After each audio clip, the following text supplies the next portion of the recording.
toute sa vie, Ari Aster, il fait que des courts-métrages jusqu'au jour où il décide d'en faire un long et là d'un coup, Hérédité, un chef-d'œuvre.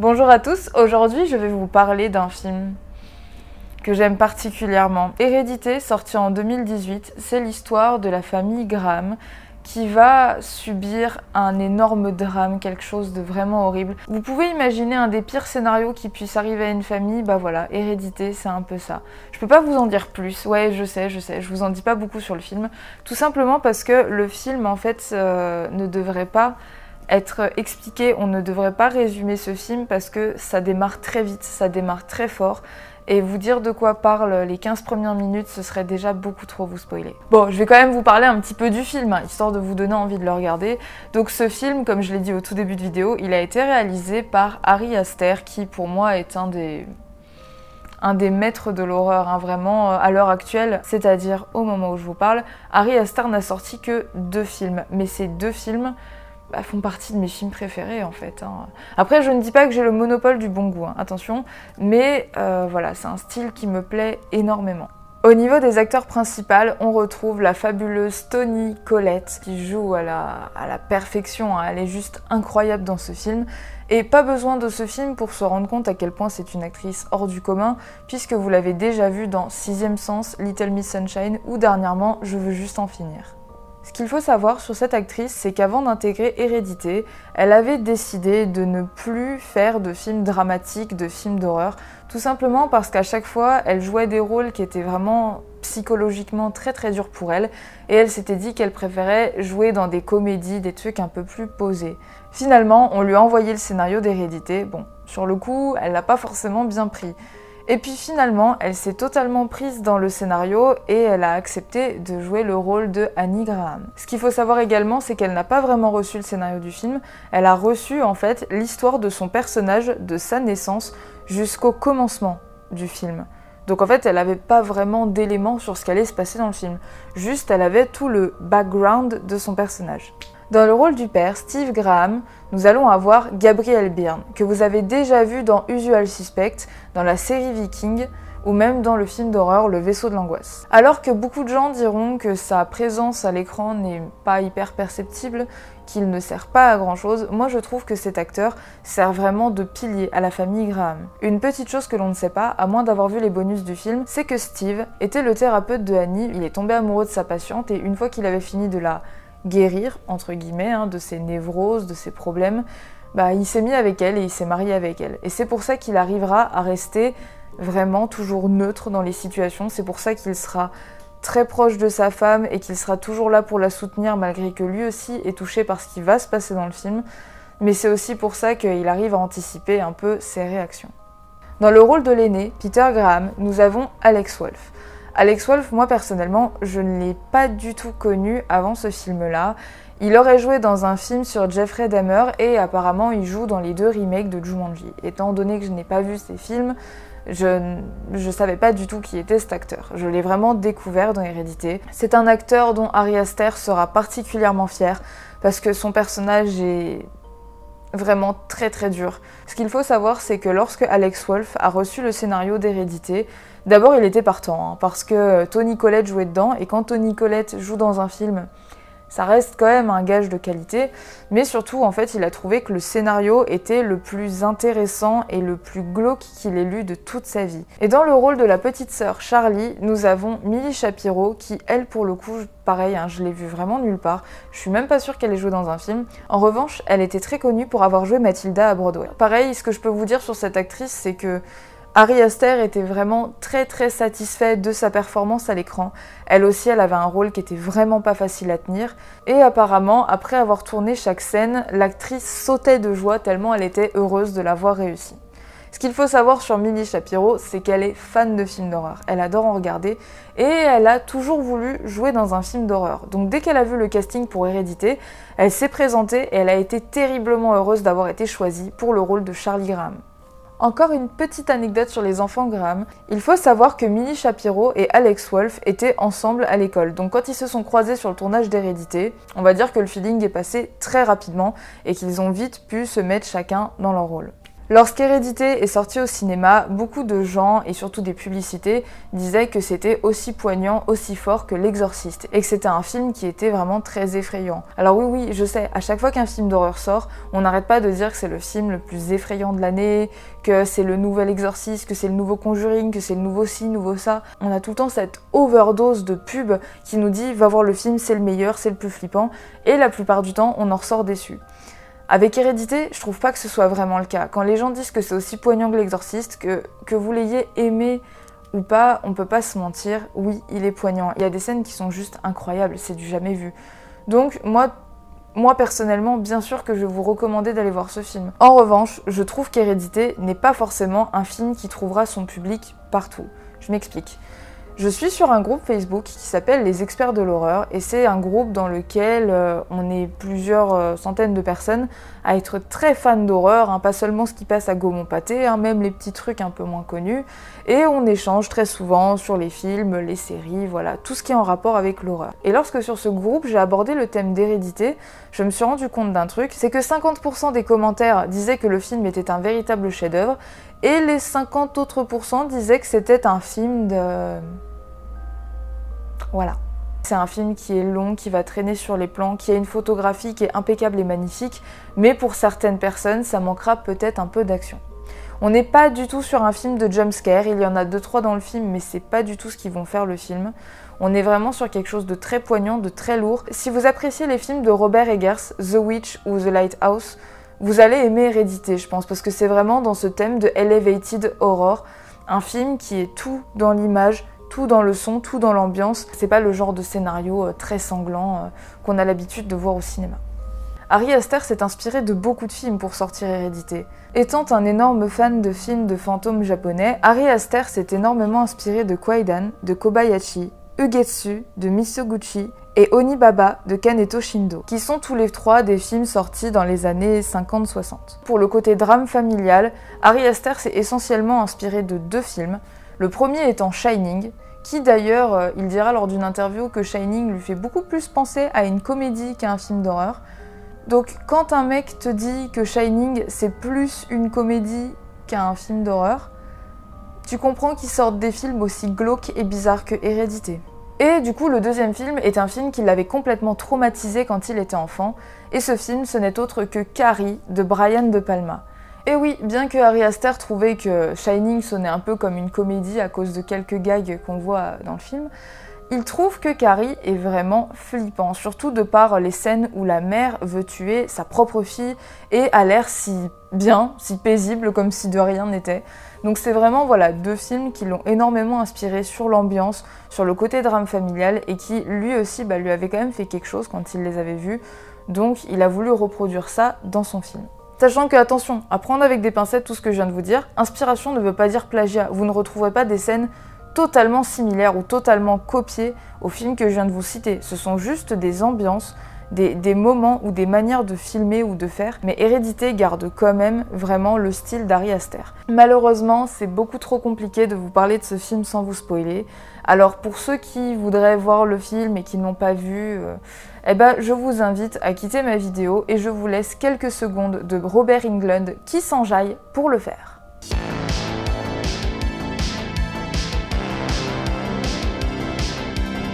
C'est bon ?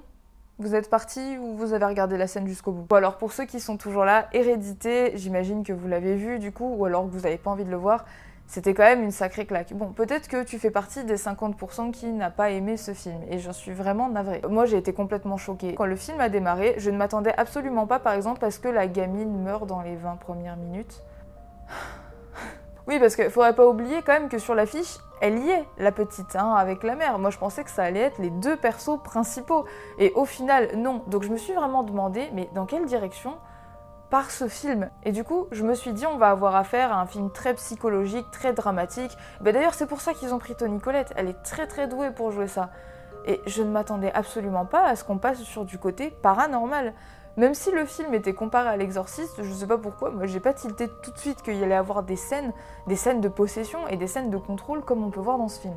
Non, vraiment, dans quasiment tout ce qui se passe dans ce film, je m'attendais pas à le percevoir comme ça. J'étais vraiment sur quelque chose de très réaliste, jusqu'à une certaine partie du film où effectivement j'ai commencé à me poser des questions. Alors que Ari Aster a tendance à nous dissimuler l'horreur, il y a des fois l'horreur nous arrive en pleine figure. Je pense notamment à ce plan en fait qui est un des plans qui m'avait le plus traumatisé dans le film. Le plan justement où après l'accident, on voit juste la tête qui tape contre le poteau, on sait pas trop ce qui se passe et on a Peter qui est là dans la voiture et qui est paniqué.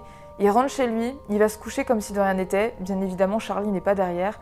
Et le lendemain, alors qu'on a un gros plan sur la tête de Peter, on entend Annie hurler d'un hurlement qui est poignant, qui fait mal. Je veux dire, j'ai pas d'enfant, hein, mais je me mets à sa place, moi, cette femme. Hein. Et alors qu'on se dit, on verra pas ce qui s'est passé, d'un coup, bam, gros plan sur une tête qui est remplie de fourmis. Il y a eu énormément de théories sur Hérédité, hein, j'en ai vu quelques-unes, dont certaines qui étaient vraiment très très intéressantes.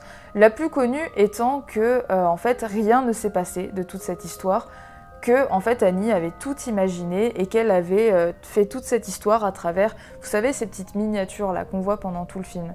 Et l'argument principal à cette théorie est le fait que le film commence en premier plan sur la miniature de la maison avec la chambre de Peter et que d'un coup on passe à la véritable chambre de Peter. Et ça se termine sur Peter Peter Paimon plutôt, qui a pris possession de Peter, on lui met la couronne et ensuite pouf, miniature de Paimon entouré de ses fidèles. La théorie pourrait peut-être se tenir, et je trouve que c'est une théorie qui est vraiment très très intéressante. Mais je partage pas cet avis-là. Avant de vous expliquer tout ce qui a mené à ma théorie, je vais d'abord vous la schématiser. À mes yeux, en fait, Hélène a toujours voulu que Paimon entre dans le corps de Peter. Enfin, toujours. Après avoir échoué sur sa propre famille, elle aurait aimé que Paimon soit dans le corps de Peter. Mais n'ayant pas eu accès à Peter, elle l'a d'abord invoqué dans le corps de Charlie depuis sa naissance. Et oui, selon moi, Charlie n'a jamais été Charlie. Charlie a toujours été Paimon. Mais ça, je vous l'expliquerai après. Et du coup, tout ce qui s'est passé dans Hérédité était une mise en scène qui était déjà prévue par la secte depuis un bon moment pour atteindre Peter. Dit comme ça, ma théorie, elle vous semble un peu bizarre, parce que le film a l'air de se dérouler petit à petit. Hein. Mais pourtant, il y a énormément de scènes qui m'ont fait penser que, en fait, depuis le début, c'était Peter qui était visé. Commençons par parler de Paimon.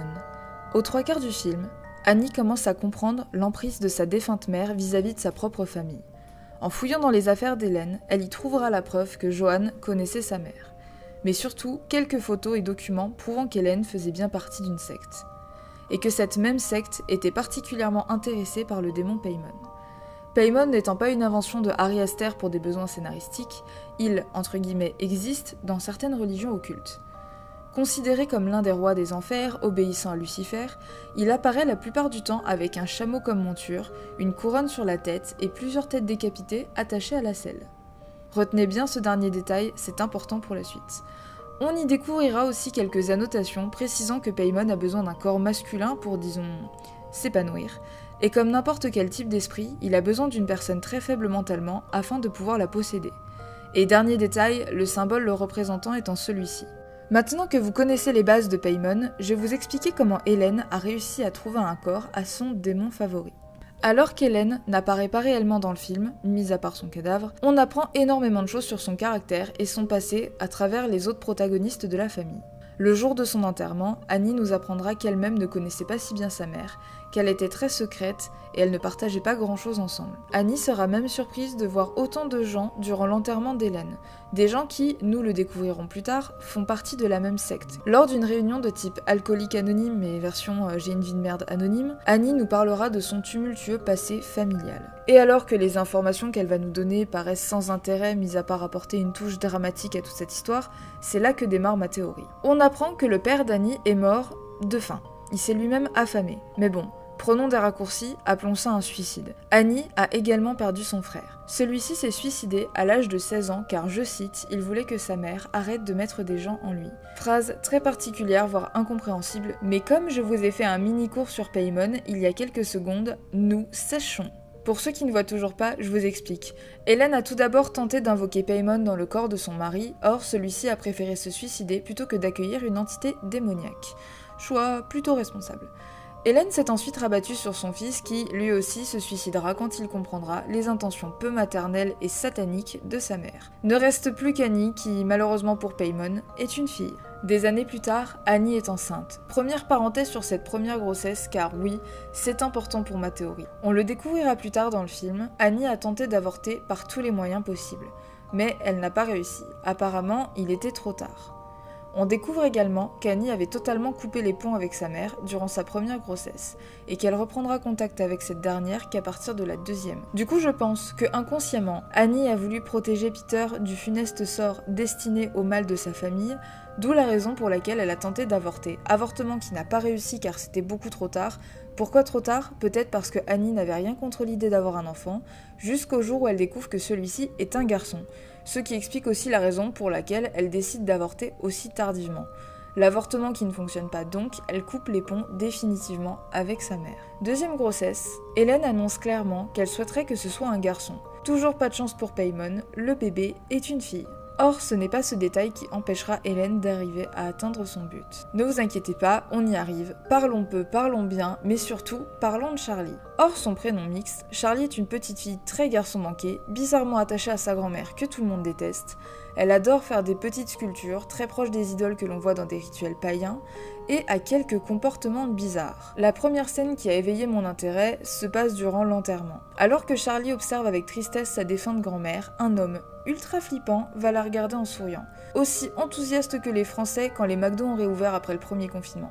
Mais bon, loin de moi l'idée de comparer Charlie à un Big Tasty, mais soit, cette scène m'a fait tiquer. On découvrira à la fin du film que cet homme fait partie de la secte et que la raison pour laquelle il regarde Charlie avec autant d'enthousiasme, c'est peut-être parce que c'est pas Charlie, mais plutôt leur roi Paimon. En parlant de trucs flippants, vous vous rappelez cette scène où Charlie voit sa grand-mère entourée de flammes façon sixième sens, aussi particulier que de décapiter des pigeons pour en faire des statuettes. Vous vous souvenez, hein? La décapitation, Paimon, tout ça. Encore une attitude qui, pour moi, signifie que Charlie n'est pas Charlie. Et pour finir sur le personnage en lui-même, dans les bonus, il y a une petite chose qui m'a fait réfléchir. L'actrice a été volontairement très enlaidie. Elle a été maquillée de manière à ce qu'elle ait des traits plutôt disgracieux. Mais pourquoi faire? Et bien sûrement pour accentuer le côté démoniaque en elle. Sinon pourquoi? Et ce petit bruit là, ce petit cloc qu'elle réalise avec sa bouche, il est pas là par hasard, hein. C'est encore un indice pour nous montrer que Paimon a bel et bien pris possession d'elle. La preuve, à la fin du film, Paimon, car oui, Peter est bel et bien possédé par l'esprit de Paimon durant la scène finale, nous gratifiera du même bruit de bouche que sa sœur Charlie. Et quand je vous dis que l'accident était voulu par la secte, vous trouvez ça un peu tiré par les cheveux, voire peu probable. Eh bien vous savez ce qui est tiré par les cheveux? Le symbole de Paimon qui se trouve sur le poteau qui décapitera Charlie. Et oui, d'ailleurs, encore une décapitation. Mais du coup, il est où Paimon? Eh bien c'est simple. Comme Paimon cherche à posséder Peter, il, entre guillemets, gravite autour de lui fait voir des visions horribles de sa sœur, et ira même jusqu'à le posséder partiellement avant d'y arriver définitivement. Mais oui, vous vous souvenez de cette fameuse scène où Peter se fait manipuler comme une marionnette par Paimon? Étant totalement fragilisé, Paimon réussit à prendre le contrôle de Peter, mais à ce moment-là, Peter réussit à rejeter le démon en s'explosant la tête contre le bureau avant de reprendre connaissance. Anecdote à part, l'acteur s'est réellement blessé durant cette scène. Il s'est disloqué la mâchoire en se cognant lui-même contre le bureau. Le dessus du pupitre était en mousse, très compact, mais le dessous était quand même dur. Pas facile, la vie d'acteur. Bref, au vu des dégâts, Steve va récupérer Peter à l'école et le ramener à la maison, et juste après cela, Paimon va prendre possession de... roulement de tambour, Annie. Alors qu'en surface, le film tente à nous montrer le contraire, je pense que Annie n'a jamais voulu faire de mal à son fils. La preuve en est durant cette scène où elle va vouloir se débarrasser du carnet de Charlie. On l'avait vu auparavant mettre le carnet au feu, qui la faisait elle-même prendre feu. Pourtant, voyant le mal frapper son fils, Annie tente le tout pour le tout, quitte à mourir brûlée vive. Elle jette le carnet dans le feu, et pour notre plus grande surprise, ce n'est pas Annie qui prend feu, mais Steve. Annie, impuissante devant son mari en feu, se retrouve assez fragilisée pour que Paimon prenne possession d'elle. Et comment être sûr que c'est Paimon et pas juste sa folie? Eh bien d'abord, la lumière bleue. Ah mince, je vous ai pas encore parlé de la lumière bleue? Mais si, c'est cette lumière qui apparaît lorsqu'un personnage est possédé par Paimon. Tout d'abord, on la voit sur Charlie. Ensuite, juste avant la possession de Peter. Et à ce moment-là, sur Annie, qui en une seconde change totalement d'expression. Jusque-là, Annie n'a jamais montré aucun signe de pouvoir ou de capacité surnaturelle. Lumière bleue, et d'un coup, la voilà qui flotte dans les airs et qui marche sur les murs. Donc, nous arrivons à cette ultime scène où Paimon réussira à prendre possession de Peter, en faisant décapiter Annie sous ses yeux, ce qui le conduira à se jeter par la fenêtre. Et alors que nous pensons que Peter est mort, il se relève et rejoint la secte dans la cabane. Un des membres de la secte lui dira qu'ils ont corrigé son corps féminin pour lui donner un corps masculin. Paimon a gagné. Et c'est ici que s'arrête mon analyse. Enfin presque, parce qu'avant de vous quitter, je voulais vous parler du premier et du dernier plan du film. Alors que beaucoup l'ont interprété comme étant l'imaginaire d'Annie, je le vois très différemment. Pour moi, le plan de la miniature à la chambre de Peter et de Peter, enfin Paimon, à la miniature de la secte, signifie plutôt que les personnages n'auront aucun contrôle sur leur destin. Tels des petites poupées, ils sont les pions de toute la machination d'Hélène. Petite scène qui passe presque inaperçue dans le film, la première scène où Peter est en cours. Alors que Peter textote, rigole avec ses amis, le professeur parle d'une tragédie de Sophocle. Une élève mettra en évidence que les personnages de cette tragédie ne se rendent pas compte et qu'ils n'ont aucun libre arbitre, ce qui renvoie à nos protagonistes de Hérédité. Pour moi, cette scène est un petit indice car Ari Aster adore nous mettre sur la voie et surtout ne laisse jamais rien au hasard. Et voilà déjà la fin de la vidéo. Merci beaucoup à toutes les personnes qui me suivent. Ça fait même pas 2 semaines que j'ai lancé ma chaîne YouTube, j'ai fait que 3 vidéos et pourtant vous êtes juste énorme, vraiment. J'ai reçu énormément de soutien et ça fait vraiment plaisir. Voilà, moi tout ce que j'ai à vous dire c'est merci, vraiment. Et je vous souhaite de passer une bonne journée. Et comme d'habitude, si c'est le soir, sachant que je poste mes vidéos le soir, c'est pas grave.